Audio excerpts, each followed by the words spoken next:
Hey guys, what's happening? How to make a deposit on Kraken Pro. So go ahead and open it up, okay? And verify via facial recognition.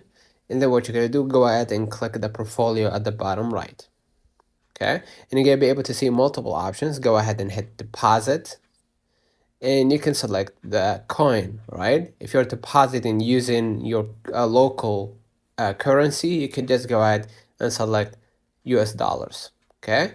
And they will give you the bank details, and you will need to use your bank to transfer the money, and they will credit your account once they receive the money. You can hit understand and select my own account, and you'll be able right here to see the account details, like the account number, the bank name, in the bank address, in the the Swift or BIC, okay?